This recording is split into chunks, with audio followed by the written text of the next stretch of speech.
Hey, what is up guys, Nvas here and welcome to another episode in the Code with Nvas series.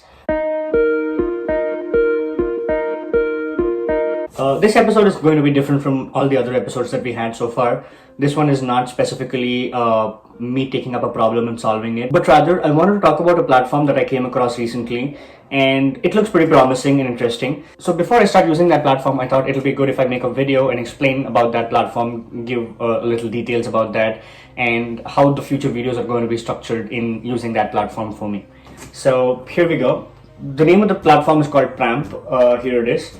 I spoke a little bit about Pramp in two of my previous videos. I'll leave a link to those in the description. Pramp stands for Practice Makes Perfect. It is an interviewing platform where you have peer-to-peer interviews.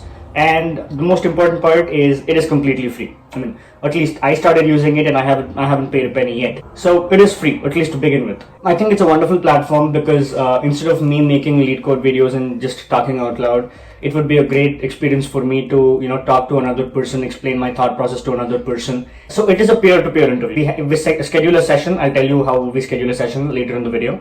But when we schedule a session, it'll be a hour-long session. It's not strictly an hour long, but it is preferred to keep an hour-long session where you will interview one person for half an hour and the other person will interview you for another half an hour. So you exchange roles and it is like you'll get both interviewing and interviewer experience. So if you were an interviewer, you will have a specific mindset, like what kind of questions to ask, how to help the other person, and how to bring information out of the other person. So those skills will be improved because when you look into that perspective, then you can understand how an interviewer might think. You won't be nervous and you won't be worried that interviewer is a very smart and skilled person and he might intimidate you. So all those feelings would probably come down if you become an interviewer yourself, and that is a good experience according to me.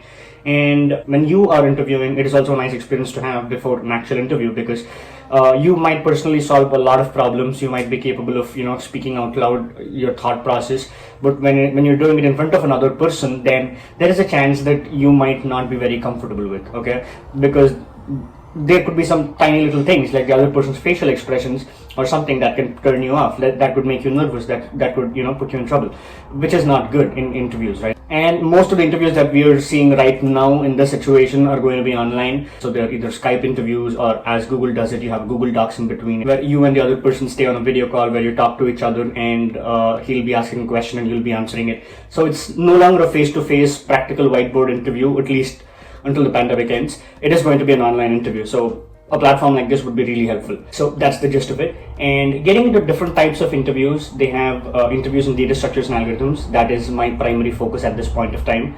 I'm not interested in product management at the moment. System design and front end maybe, but at the moment I'm focusing more on data structures and algorithms part. And later I might get into behavioral interviews. I'm not very certain if I'll post videos about behavioral interviews online because I'm sure I'm going to talk about stuff that I have done in my previous projects, and I'm not yet sure if I'll be comfortable putting them online. But I'm planning to make behavioral interviews take behavioral interviews in the future. And if I'm confident enough in data structures and algorithms, I might jump into system design and front end interviews. Data science is not my stream as of now, but maybe if I jump in there later, then I'll get into those interviews as well. But right now, I'm focused on data structures and algorithms interviews. So it is a sign-up basis. You will have to sign up first. You can either join with Facebook or Google. I don't know if people are joining with Facebook anymore, but anyway, so you can do that. And once you sign in, you will be having a platform like this. These are the interviews that I've taken so far. These are the two interviews that I tried to film, but it wasn't very successful. The audio clarity was not good. This is an interview that happened well, I must say. I'll be posting a video of this interview later. And this is how it looks. You can start a practice session. It says I have 6 interviews left. Even though I've taken 3 interviews, it still says I have 6 interviews left. So I'm not very sure about how that system is going to work. And this may be a premium subscription. I haven't gone into too many details about that. But yeah, so it is at least free to begin with. That's something I can guarantee because I have taken 3 interviews and I haven't been charged at all. You go ahead and click this button. Okay, these are the categories that we spoke about: data structures and algorithms, behavioral interviews, system design interviews, front end interviews, and data science interviews. This is something that I believe it's new.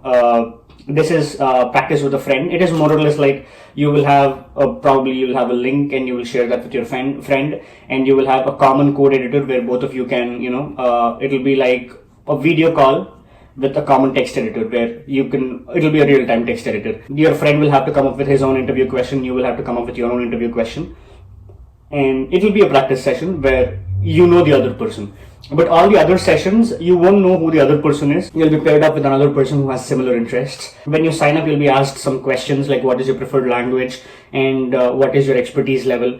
So based on that, I think they'll pair you up with another person who is probably of similar level, or sometimes higher, sometimes lower, because it doesn't always make sense, right, to pair up with a similar person, because both of you are struggling and it might not do very well. So sometimes you'll be paired up with a person who is much more skilled than you.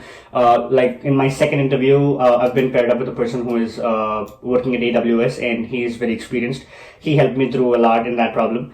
So like that, you will be paired up with different kinds of people, and in the end, there'll be a feedback session where they'll ask you how was the interview and how do you think the problem was, how difficult the problem was to you, and later they'll ask what is your interviewer's experience, how did you feel him as an interviewer.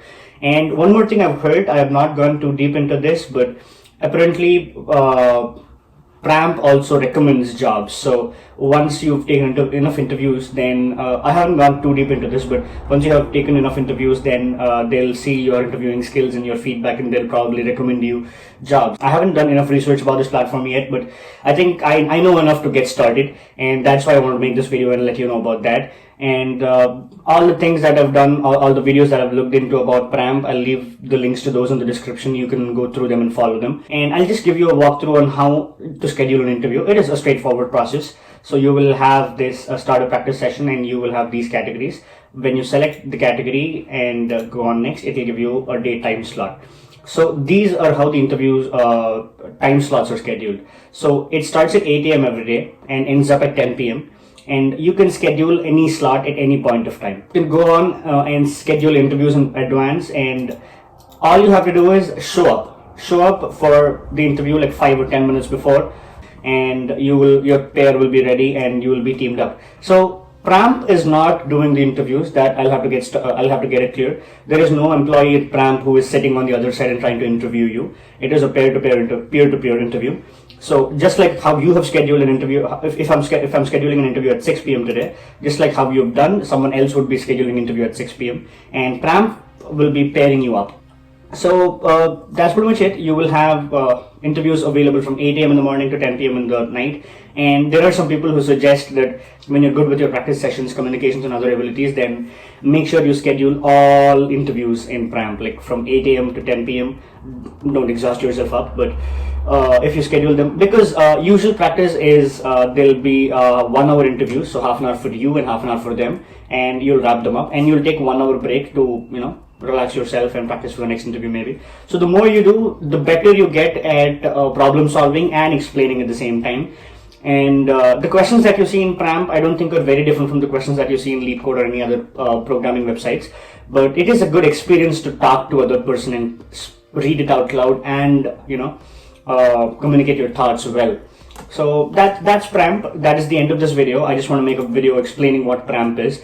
Later, probably the next 2 videos would be this interview, where one video will be where I am the interviewer and the other person is the interviewee, because I believe it is also a good way to see how the other person would think and how an interview process goes on. I mean, it's not an authentic interview, but it's an interview experience or a mock interview, like I must say.